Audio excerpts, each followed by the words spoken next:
और इस वक्त की बड़ी खबर आपको बताते हैं, रूस यूक्रेन युद्ध से दुनिया खतरे में है। रूस ने यूक्रेन पर हमला कर तबाही मचा दी है। युद्ध विनाशकारी होता जा रहा है। मिसाइलों के धमाके और टैंकों की गरज से यूक्रेन थर्रा रहा है। रूस जैसी महाशक्ति के सामने यूक्रेन अपना वजूद बचाने की जंग लड़ रहा है। वहां के लोग सुरक्षित ठिकानों की पनाह में भाग रहे हैं, तो रूस के राष्ट्रपति पुतिन ने साफ कर दिया है कि रूस रुकने वाला नहीं है और उनके इरादे साफ हैं।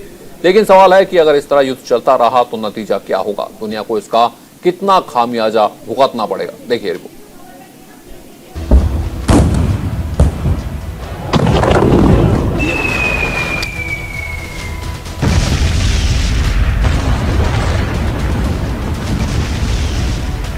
रूस और यूक्रेन के बीच चल रहे युद्ध में रूस लगातार आक्रामक होता जा रहा है। यूक्रेन पर बम और मिसाइल दागे जा रहे हैं।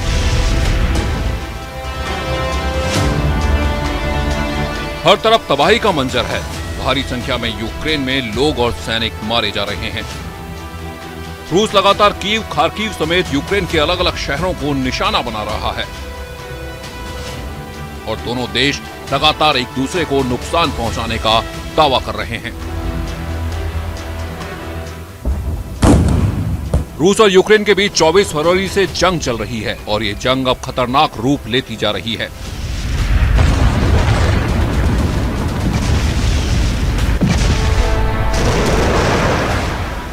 यूक्रेन के शहरों पर रूसी हमले जारी हैं। रूस की सेना शुरू से ही यूक्रेन के सैन्य ठिकानों को निशाना बना रही है।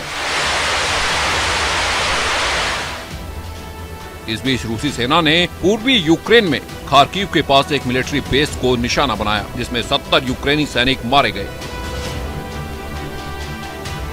ये मिलिट्री बेस रूस की सीमा से 49 किलोमीटर और खार्किव से 100 किलोमीटर दूर है।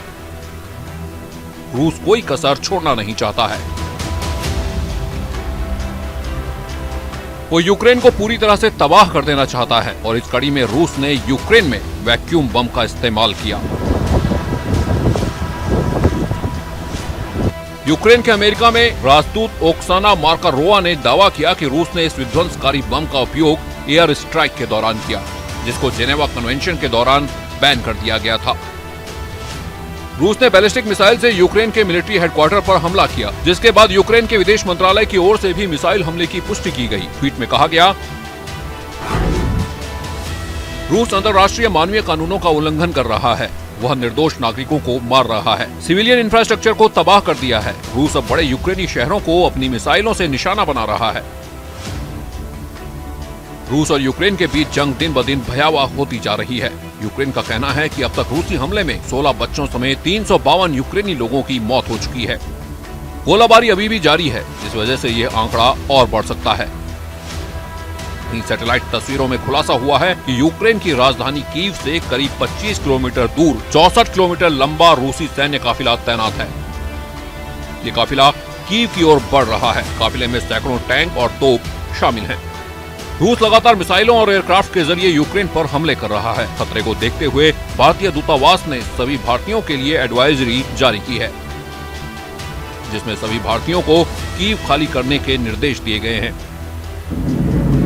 वहीं यूक्रेन का दावा है कि रूस मिसाइलें और बम गिराकर न सिर्फ सैन्य ठिकानों को निशाना बना रहा है, बल्कि आम नागरिकों को भी निशाना बना रहा है।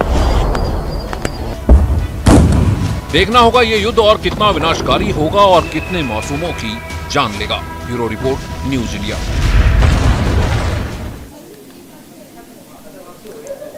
और एक बड़ी खबर आपको बताते हैं, कुशीनगर फाजिलनगर में विधानसभा में एसपी बीजेपी समर्थकों के बीच मारपीट। स्वामी प्रसाद मौर्य के समर्थकों पर हमला करने का आरोप। झगड़े में कई गाड़ियां क्षतिग्रस्त। सपा के टिकट पर लड़ रहे हैं स्वामी प्रसाद मौर्य।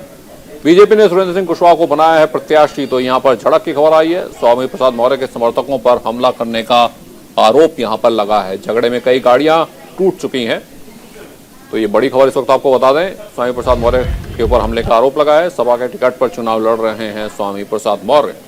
तो कुशीनगर की ये खबर है। बीजेपी ने सुरेंद्र सिंह कुशवाहा को यहां प्रत्याशी बनाया है और यहां पर झड़प की खबर आई है। ये तस्वीरें आप देख सकते हैं, कई गाड़ियां क्षतिग्रस्त हो गई हैं। यहां पर कुशीनगर फाजिलनगर विधानसभा में समाजवादी पार्टी और बीजेपी के समर्थक भिड़े। स्वामी प्रसाद मौर्य के समर्थकों पर हमला करने का आरोप है। झगड़े में कई गाड़ियां क्षतिग्रस्त हो गई। आप तस्वीरें देख रहे हैं, झगड़े में कई गाड़ियां क्षतिग्रस्त हो गई। सपा के टिकट पर स्वामी प्रसाद मौर्य लड़ रहे हैं टिकट।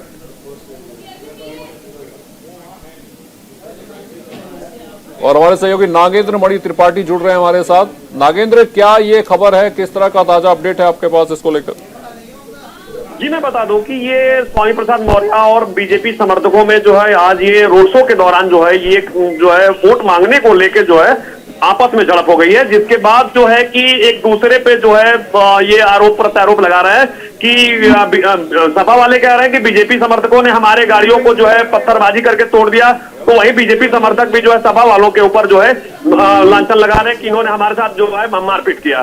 तो ऐसे में कौन पार्टी किसको क्या कौन भारी पड़ा, ये तो अभी कहना जो है वो जल्दबाजी होगा। और प्रशासन जो है पूरे घटनाक्रम पे जो है बारीकी से नजर रखी हुई है। फिलहाल स्वामी प्रसाद मौर्य ने भी जो है बीजेपी समर्थकों पे आरोप लगाया है कि बीजेपी समर्थकों ने उनकी गाड़ियों को, सैकड़ों गाड़ियों को क्षतिग्रस्त कर दिया तथा सैकड़ों, अगर उनकी माने तो सैकड़ों जो उनके कार्यकर्ता है वो लहूलुहान हो गए। जबकि उनकी जो पुत्री है बदायूं की सांसद संघमित्रा मौर्य ने भी कहा है कि मेरे पिताजी के साथ जो है मारपीट की घटना, उनके समर्थकों के साथ मारपीट की घटना हुई। जबकि प्रशासन ने अभी किसी भी इस तरह की किसी घटना से जो इनकार किया है। हाँ, कार्यकर्ताओं में झड़प की बात जो है ये सही है, लेकिन स्वामी प्रसाद मौर्य के साथ अगर मारपीट हुई है ऐसा अभी प्रशासन के संज्ञान में कोई मामला नहीं है। जी, क्या स्वामी प्रसाद मौर्य थे उस काफिले में?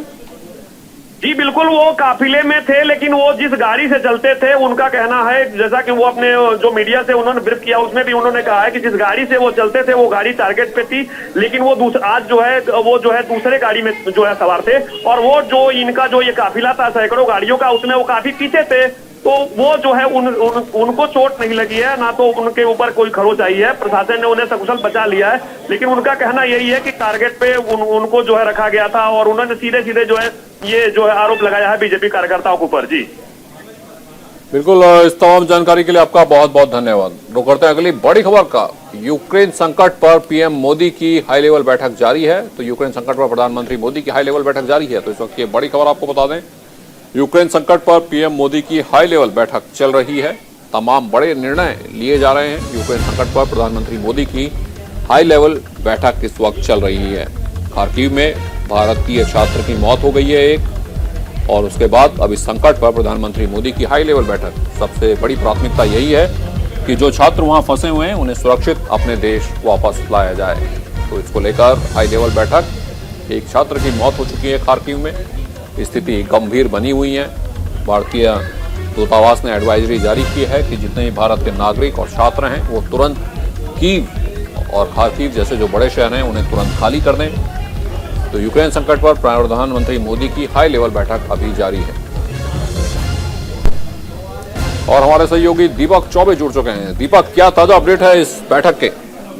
ये देखिए रमन, अगर बात की जाए तो हाई लेवल बैठक चल रही है खुद प्रधानमंत्री की अध्यक्षता में, जिसमें विदेश मंत्री एस जयशंकर और पीयूष गोयल भी शामिल है। लगातार जिस तरीके से कल 4 मंत्रियों को विदेश भेजा गया था, कहा गया था कि आप अलग अलग देशों में जाएंगे और वहां के जो छात्र हैं उनको भारत वापस लाने में मदद करेंगे, और एक विशेष दूत बनाकर उनको भेजा गया था। तो उसी का एक फीडबैक लिया जा रहा है। और लगातार देखिए, जब सुबह एक छात्र की मौत की खबर आई थी उसके बाद लगातार पीएम हाई लेवल बैठक कर रहे थे। सुबह भी उन्होंने किया था, अभी भी वो कर रहे हैं। तो लगातार वो फीडबैक ले रहे हैं कि आखिर क्या चल रहा है। क्योंकि देखिए, ऑपरेशन गंगा के लिए जो लगातार महत्वपूर्ण कदम उठाए जा रहे हैं वो प्रधानमंत्री लगातार उठा रहे हैं कि कोई भी भारतीय छात्र जो है वो वहां फंस न जाए। इसको लेकर हाई लेवल बैठक लगातार प्रधानमंत्री की अध्यक्षता में चल रही है। रमन, क्या जो छात्र हैं उन्हें वापस लेने को लेकर भी कोई बातचीत इसमें हो सकती है कि किस तरह से उसको तेज गति की जाए उस सबकी?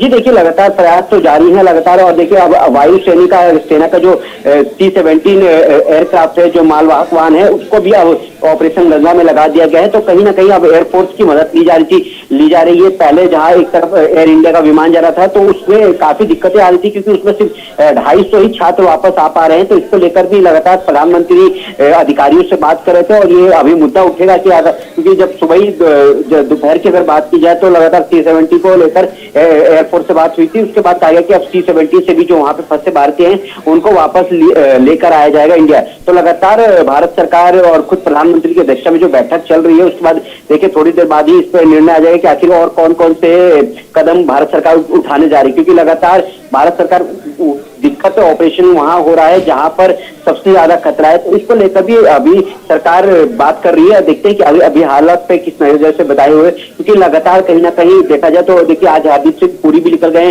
फिर वीके सिंह चले गए थे पोलार्ड, तो लगातार और 2 मंत्री जाने वाले हैं। तो देखते हैं अभी ये, क्योंकि जाने के बाद वो फीडबैक भेज रहे हैं, उसको लेकर ये बैठक बहुत महत्वपूर्ण मानी जा रही है। रमन, हाँ देखिए दीपक, सबसे महत्वपूर्ण ये है कि जैसे कीव और खार्किव जैसे शहर हैं वहां से सेफ पैसेज मिल पाए, जो हमारे छात्र फंसे हैं या नागरिक फंसे हैं, जहां भी जो नेबरिंग कंट्रीज हैं वहां पहुंचने का, क्या उसको लेकर कोई खबर निकल पाई? जी देखिए, अभी बैठक चल रही है। बैठक के बाद आखिर निर्णय लिया, बैठक के बाद पता चलेगा कि आखिर क्या मुद्दों पर, किस मुद्दों पर बात हुई है। पर हाँ, कहीं ना कहीं जहाँ पे सबसे ज्यादा जो बंकर में जो छात्र, भारतीय छात्र है, उनको निकालने के लिए लगातार रूस से भी बात की जा रही है, यहाँ तक यूक्रेन से भी बात की जा रही है। और देखिए, यूक्रेन लगातार हर 2-3 घंटे पे एडवाइजरी जारी कर रहा है भारत के नागरिकों के लिए। तो कहीं ना कहीं भारत सरकार को भी पता है कि जल्द से जल्द अगर हम अपने भारत के नागरिकों को निकाल लेंगे तो सुरक्षित हो जाएंगे, क्योंकि लगातार जो युद्ध है वो बढ़ता जा रहा है। तो इसको लेकर भी लगातार प्रधानमंत्री अपने अधिकारी से, जो खासकर जो कहा जाए विदेश में जो अधिकारी है, उनसे लगातार बात कर रहे हैं। और देखिए, अभी थोड़ी देर बाद एक और प्रेस ब्रीफिंग आएगी। बिल्कुल दीपक, इस जानकारी के लिए बहुत बहुत धन्यवाद आपका। तो जैसे ही खबर खत्म होगी उसके बाद तमाम जानकारी, तमाम अपडेट हम आपको देते रहेंगे। वक्त हो चला एक छोटे से ब्रेक का। ब्रेक के बाद भी खबरों का सिलसिला चलता रहेगा।